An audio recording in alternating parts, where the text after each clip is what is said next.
Karl scorer ने Mendel's के law को जब स्टडी किया तो उसने उसमें से पोस्टुलेट किया कि 3 लॉ बना सकते हैं हम इसको, और वो 3 लॉ कौन कौन से हैं? पहला लॉ ऑफ डोमिनेंस, ये पहला law.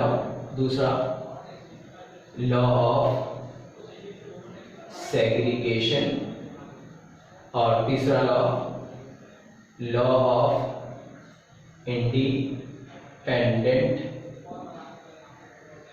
Assortment.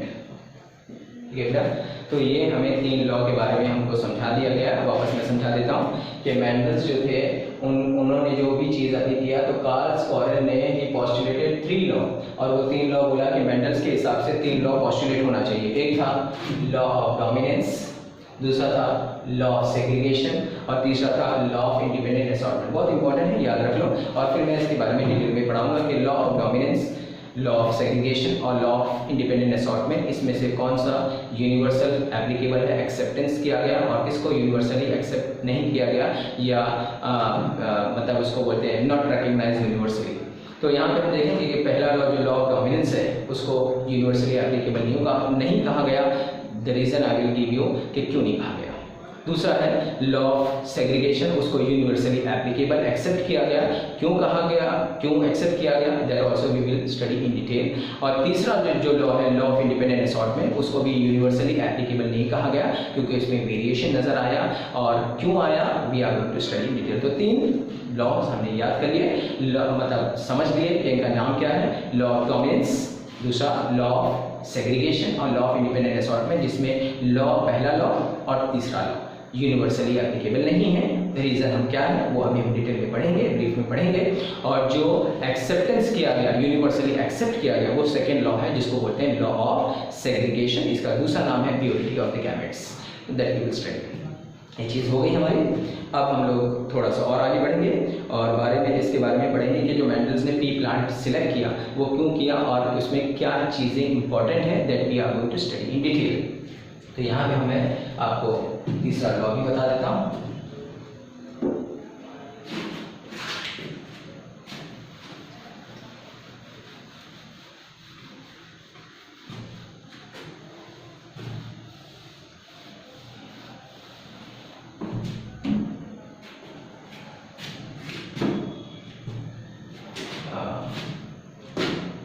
Sweet pea plant.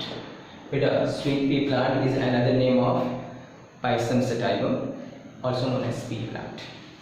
इसके अंदर 7 pairs of contrasting characters देखे गए। कितने बेटा? 7 pairs।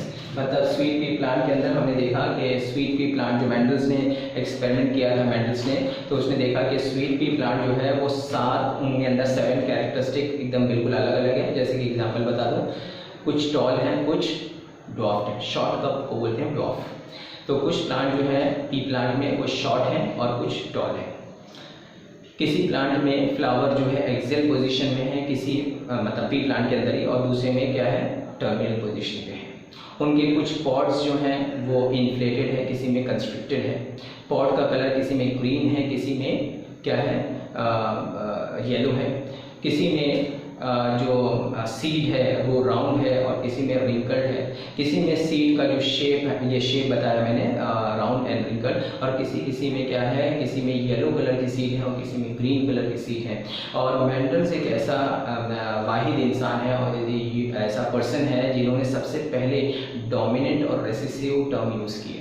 इसका मतलब क्या, उन्होंने बोला कि जैसे जो चीज़ हम एक्सप्रेस होती है हमारे में, तो उसको डोमिनेंट कहा गया, और जो नहीं एक्सप्रेस हो जाती है उसको रेसेसिव। मैं इसको मीनिंग समझा देता हूँ। जैसे कि एग्जांपल, फादर को कर्ली हेयर है और आई जो है वो कलर्ड है, मतलब कर्ली, या फिर चलो ब्राउन आई ले लिया मैंने। और मदर को जो है स्ट्रेट हेयर है और कलर्ड आई है, ठीक है। तो बच्चा जो बॉर्न हुआ तो उसके अंदर कर्ली हेयर देखा गया। इसका मतलब देखो, both the genes are there in the alternate forms, मतलब कर्ली हेयर को भी एक जीन्स कंट्रोल कर रही है और स्ट्रेट हेयर को भी एक जीन्स कंट्रोल कर रही है। लेकिन चाइल्ड में कौन सी जीन्स पास हुई है? कर्ली हेयर वाली। तो कर्ली हेयर ने अपने आप को एक्सप्रेस किया और स्ट्रेट हेयर नहीं हुआ, तो इसका मतलब ये डोमिनेंट कैरेक्टर्स है कर्ली हेयर वाला। और फिर क्या हो गया बच्चे में, और दूसरी तब्दीली क्या आई कि उसकी आंख जो है कलर्ड है, माँ के ऊपर चली गई। अभी बाल जो थे वो बाप के ऊपर गए, लेकिन फादर के ऊपर गए, लेकिन आई कलर जो है वो मदर की तरफ का गया। हालांकि दूसरा कलर है ब्राउन या ब्लैक कलर की आई थी, फादर को ब्लैक कलर की सपोज आई थी, ब्राउन होती है लेकिन ब्लैक हम लेंगे रेसेसिव है। तो क्या हो गया कि यहाँ पे कलर्ड आई आ गई। तो कलर्ड आई जो है इसका मतलब दोनों, ब्लैक कलर का जो कलर आई का है वो भी एक जीन्स कंट्रोल कर रही है और कलर्ड आई को भी एक जीन्स कंट्रोल कर रही है। तो इसमें से डोमिनेट कौन हुई? कलर्ड आई वाली हुई। ऐसा नहीं कि एक कलर्ड होगी और एक ब्लैक होगी, ऐसा तो होगा नहीं। तो इस वजह से ये हो गया कि भाई जिसने अपने आप को एक्सप्रेस कर दिया वो डोमिनेंट है और जो अपने आप को एक्सप्रेस नहीं कर पाया वो रेसेसिव। जैसे फादर में कर्ली हेयर एक्सप्रेस हुआ तो ये जीन्स डोमिनेंट है किसके? स्ट्रेट हेयर के ऊपर। और मदर का जो कलर्ड आई है वो डोमिनेंट है over the black I of the father. तो इसको बोलते हैं लॉ, इसको बोलते हैं डोमिनेंस इज रेसेसिव। तो इन्होंने ये टर्म को एप्लीकेबल करवाया डोमिनेंस एंड रेसेसिव किसने? मेंडल्स ने। ठीक है, चलो हम 7 पेयर्स ऑफ कॉन्ट्रास्टिंग कैरेक्टर पढ़ लेंगे। जैसे कि एग्जांपल ले लो टॉल और ड्वार्फ, जिसको हम लोग बोलते हैं शॉर्ट। इसका मतलब क्या हो गया कि एक प्लांट है जो काफी टॉल है, ये प्लांट है जो काफी टॉल है और यही प्लांट मतलब पी प्लांट है, ये भी पी प्लांट है और ये क्या है? ये भी पी प्लांट है, लेकिन ये प्लांट क्या है? छोटा है। ये प्लांट छोटा है तो ये टॉल प्लांट है और ये ड्वार्फ प्लांट है। तो ये इसमें 1 पेयर ऑफ कॉन्ट्रास्टिंग कैरेक्टर नजर आया। तो इसका मतलब क्या हो गया कि first pair of contrasting character क्या है? Tall and dwarf. मतलब कुछ प्लांट जो है वो टॉल है और कुछ प्लांट जो है वो ड्वार्फ है। This are the 2 contrasting character. ऐसे 7 कॉन्ट्रास्टिंग कैरेक्टर किसने पढ़े? मेंडल्स ने। किसके अंदर पढ़े? पी प्लांट के अंदर। तो अभी हम लोग सेकेंड देखेंगे। ये टॉल हो गया। फिर दूसरा जो है वो येलो सीड, ये हाइट है, ये height of plant tall and dwarf. ये सीड जो है कुछ कलर, सीड का जो कलर होगा वो येलो कलर की सीड है, ये येलो कलर की सीड है। और दूसरी सीड क्या है? ग्रीन, ये ग्रीन कलर की सीड है। तो सीड जो सीड होता है उसका कलर 2 होते हैं, आइदर येलो होते हैं या ग्रीन होते हैं। ये दूसरा। फिर उसके बाद राउंड, हाँ, सीड जो है उसका शेप हम देखेंगे, आइदर राउंड होगा मतलब इस तरह से राउंड, या फिर रिंकल्ड होगा इस तरह से। तो ये हो गया हमारा सीड का शेप कि राउंड सीड जो है कौन सा शेप है? राउंड शेप है, पूरी तरह से राउंड है। और रिंकल्ड जो है आपने देखा कि थोड़ा सा दबा कुचा जिस तरह से होता है उसको बोलते हैं रिंकल्ड। फिर उसके बाद हमने देखा ये हमारा पहला हो गया, ये सेकेंड हो गया, ये थर्ड हो गया, अब फोर्थ हम देखेंगे। जो चौथा था राउंड और रिंकल्ड। फिर ग्रीन पॉट, हाँ, फिर green pot. What is green pot? आपने देखा होगा कि पी प्लांट जैसे मटर फली आप खाते हो, मटर का प्लांट, हाँ, तो मटर फली जो है वो ग्रीन पॉट, उसको वो जो मटर भर रहता है इस तरह से रहता है, देखो इसके अंदर होता है, फिर इसके अंदर देखो ना वो उस तरह से होता है। तो ये जो ग्रीन कलर है आप देखते हो ग्रीन कलर का है, और एक जो होता है वो येलो कलर का होता है। तो 2 कलर के पाए गए हैं। तो कौन कौन सा बेटा? एक तो ग्रीन कलर का पॉट होता है और दूसरा क्या है? येलो। तो ये कितना कैरेक्टर हो गया? 5। अब उसके बाद 5वां हमें पढ़ना है, that is green inflated pot. Inflated pot, ये जो आप पॉट देख रहे हो तो ये पॉट जो है काफी इन्फ्लेटेड है। इसका मतलब देखो काफी, मतलब जैसे कि फ्रेश दिख रहा है। और एक होता है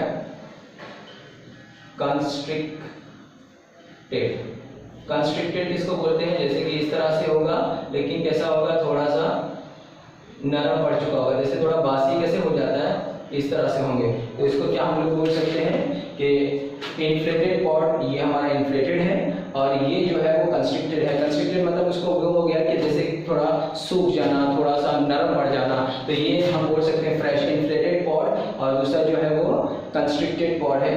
ये चीजें हैं। तो पांचवा। अब now will go to the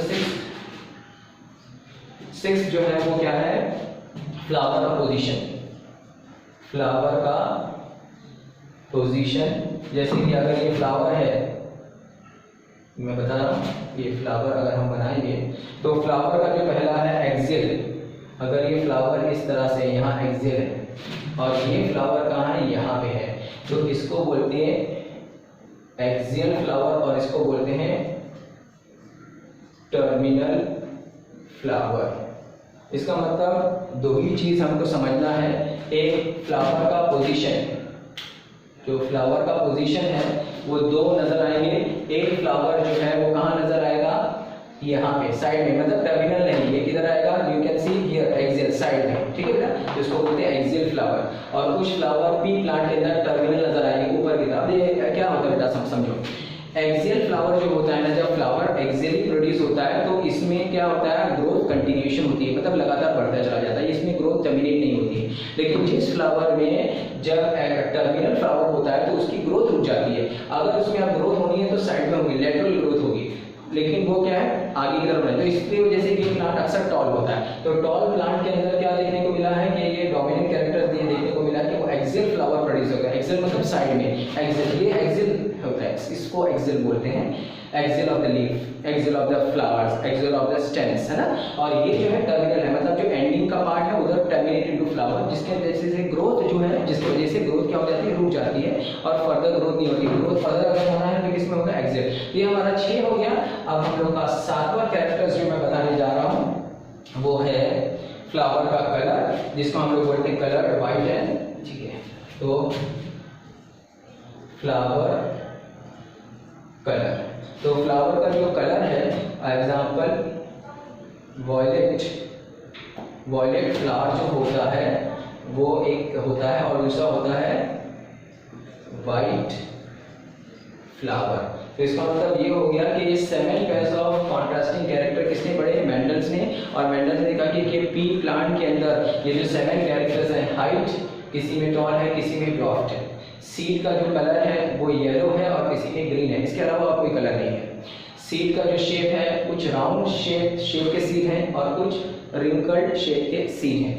कुछ ग्रीन कलर का पॉड्स है और कुछ जो है वो येलो कलर के पॉड्स हैं, मतलब ये ग्रीन है, ये पूरा ग्रीन होगा सब, और ये ऊपर का जो होगा, जो कवरिंग होगा वो क्या होगा, येलो। जैसे मटर फली के अंदर हम लोग निकालते हैं बीज, जो हम लोग खाते हैं अक्सर, छीलने में हम खा जाते हैं, तो ये जो मटर फली होती है अंदर की जो है वो ग्रीन होती है, लेकिन बाहर से तुम देखोगे कभी कभी येलो हो जाता है और कभी कभी वो ग्रीन होता है। तो वो पॉड, ग्रीन पॉड, मतलब पॉड का कलर बताया कि पॉड कुछ ग्रीन होते हैं, कुछ येलो होते हैं।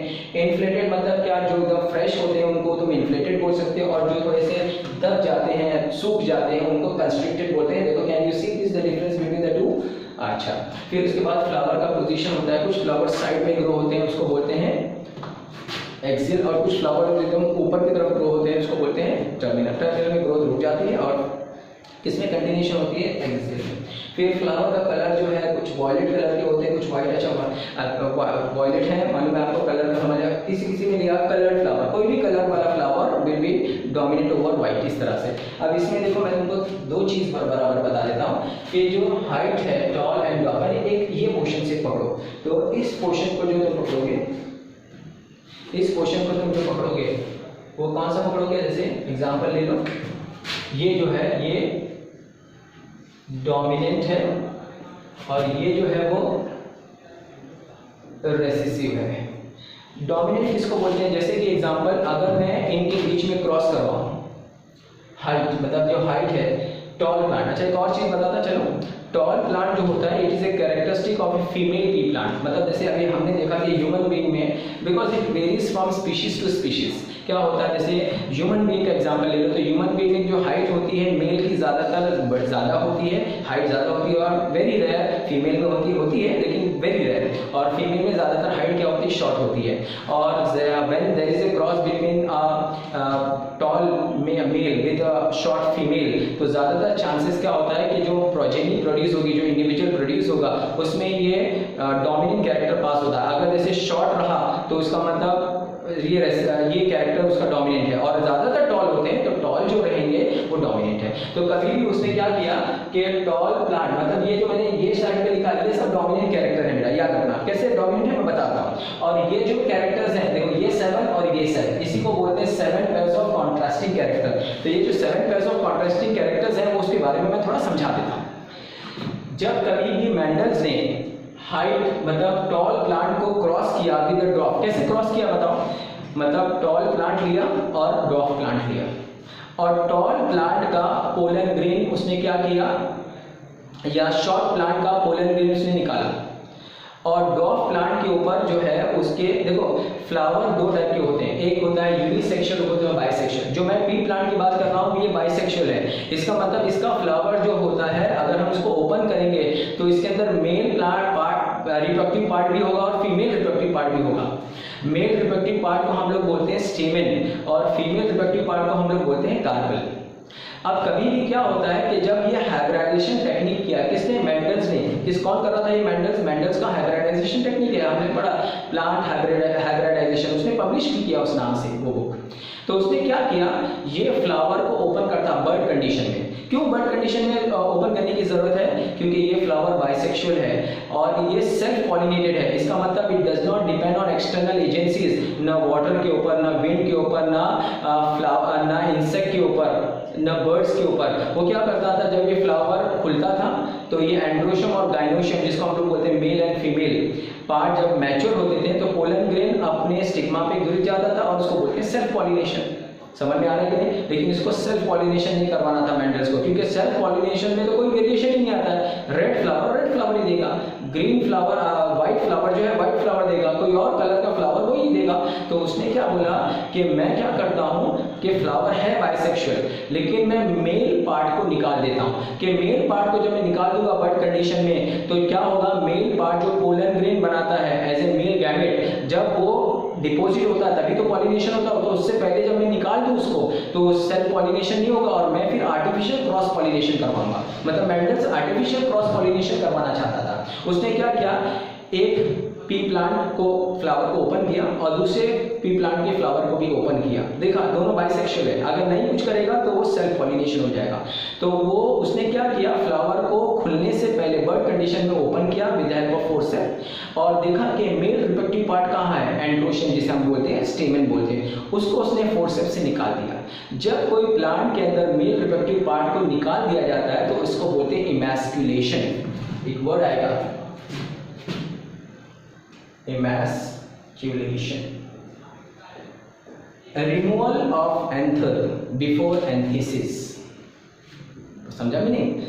emasculation एग्जाम में कई बार ये एक मार्क का टर्म पूछा गया है कि टर्मिनोलॉजी व्हाट इज emasculation। तो रिमूवल ऑफ एंथर, एंथर क्या मेल रिप्रोडक्टिव पार्ट है जिसको तुम एंड्रोशियम बोलते हैं, जिसको तुम स्टेमन बोलते हो, जहाँ पे पोलन ग्रेन प्रोड्यूस होते हैं। तो removal of anther before anthesis is known as emasculation। तो उसने क्या किया, फ्लावर को ओपन किया, मेल और फीमेल दोनों थे, ये फ्लावर को ओपन किया, मेल और फीमेल, ये फ्लावर डिफरेंट कलर का था, ये फ्लावर ए फ्लावर अलग कलर का था, बी फ्लावर दूसरे कलर का था। इसने ओपन किया बर्ड कंडीशन में, मेल रिप्रोडक्टिव ऑर्गन को निकाल लिया और डिस्कार्ड कर दिया, फेंक दिया उसको। दूसरे फ्लावर में क्या किया, मेल रिप्रोडक्टिव ऑर्गन जिसको हम लोग एंथर, स्टेमन या एंड्रोशियम, उसको निकाला और उसको डिस्कार्ड नहीं किया, उसके पोलन ग्रेन को इसके स्टिग्मा पे डस्ट किया। जब डस्ट किया तो इसको बोलते हैं आर्टिफिशियल पॉलिनेशन। आर्टिफिशियल पॉलिनेशन, ठीक है, ये सेल्फ पॉलिनेशन नहीं है। और आर्टिफिशियल पॉलिनेशन करवाने के बाद उसने जब क्रॉस किया टॉल को विद ड्वार्फ को, और जब सीड कलेक्ट किए, क्योंकि भाई जब ये हो गया तो सीड मिलेगा, सीड सेक्सुअल रिप्रोडक्शन का है ये प्रोडक्ट। तो सीड को जब उसने ज़मीन में डाला तो वो क्या सोच रहा था कि मैंने टॉल को ड्वार्फ जब क्रॉस किया, तो हम भी ऐसे ही सोचेंगे, हमारा भी जो गैस रहेगा वो क्या रहेगा कि भाई इंटरमीडिएट हाइट होना चाहिए। Tall plant when cross with a short plant, तो हमको क्या मिलना चाहिए, इंटरमीडिएट हाइट। लेकिन टू ही सरप्राइज, वो भी सरप्राइज हो गया हमारी तरह कि जितने भी प्लांट उसने क्रॉस करवाए थे सभी टॉल निकले। इसका मतलब कि उसने क्या किया, टॉल प्लांट एक नहीं किया था, thousands of tall plant cross with thousands of dwarf plant, और जब उनकी सबकी प्रोजेनी देखी तो सभी टॉल थे, उसने बोला एक भी ड्वार्फ नहीं निकला, तो we was very much surprised. तो जो जिसने अपने आप को एक्सप्रेस किया वो डोमिनेंट है और वो रेसिस्ट, इसीलिए मैंने बताया, देखो टॉल को मैंने डोमिनेंट मतलब जब कभी भी आप टॉल को क्रॉस करोगे ड्वार्फ से तो टॉल ही नजर आएगा, तो that is a dominant character. इसी तरह अगर मैं येलो कलर की सीड को क्रॉस करूंगा ग्रीन कलर की सीड से तो हमेशा मुझे क्या मिलेगा, येलो कलर, इसीलिए डोमिनेंट है, तो ये डोमिनेंट बहुत इंपॉर्टेंट है। फिर इसी तरह सीड का शेप है कि राउंड अगर सीड है और अगर मैंने उसको क्रॉस किया रिंकल से तो हमेशा मुझे राउंड मिलेगा, that is a dominant characters, understood. इसी तरह ग्रीन पॉड है, ग्रीन कलर का पॉड अगर मैंने क्रॉस किया येलो कलर से तो green colour pod is dominant over yellow colour pod, understood. You will not find the intermediate one, no mix character you will find, कभी भी intermediate term ही नहीं मिला, that was the luck. Luck has also played a very important role, Mendel's का success में luck has also played a very important, क्योंकि उसकी choice थी जो उसने सिलेक्ट किया था वो बहुत ज़बरदस्त निकली। बाकी दूसरे प्लांट को जिन्होंने चॉइस किया जैसे यूगो डिवेरिस ने, कार्ल स्कोरन ने, तेशमार्क ने, उसका इतना अच्छा नहीं हो पाया। फिर तीसरा है इन्फ्लेटेड पॉड। इन्फ्लेटेड पॉड आपने देखा जो फ्रेश है, एकदम भरा है, एकदम ताज़ा दिखता है, तो उसको बोलते हैं इन्फ्लेटेड। कंस्ट्रिक्टेड वो हो गया जो कि थोड़ा सा दबा कुचा है, तो इसको बोलेंगे कंस्ट्रिक्टेड पॉड। फ्लावर का मतलब क्रॉस करेंगे तो क्या आएगा, इन्फ्लेटेड पॉड ही आएगा, कंस्ट्रिक्टेड छुप जाएगा, इसका मतलब ये क्या, सप्रेस हो गया, ये कैरेक्टर सप्रेस हो गया, फेट को एक्सप्रेस, तो इस वजह से ये क्या है, डोमिनेंट है। फ्लावर का पोजीशन आपको मैंने बताया कि जो एक्सिल है वो किससे ज़्यादा है, टर्मिनल के। जब कभी भी एक्सिल और टर्मिनल को तुम क्रॉस करोगे तो हमेशा प्लांट में कौन सा एक्सिल पोजीशन ज़्यादा देखने को मिला, तो ये डोमिनेंट कैरेक्टर्स है। और फ्लावर का कलर जो है, अगर कोई भी कलर्ड फ्लावर जो होगा क्रॉस करोगे विद द वाइट फ्लावर तो तुम्हें कभी भी रिजल्ट क्या मिलेगा, कलर्ड फ्लावर।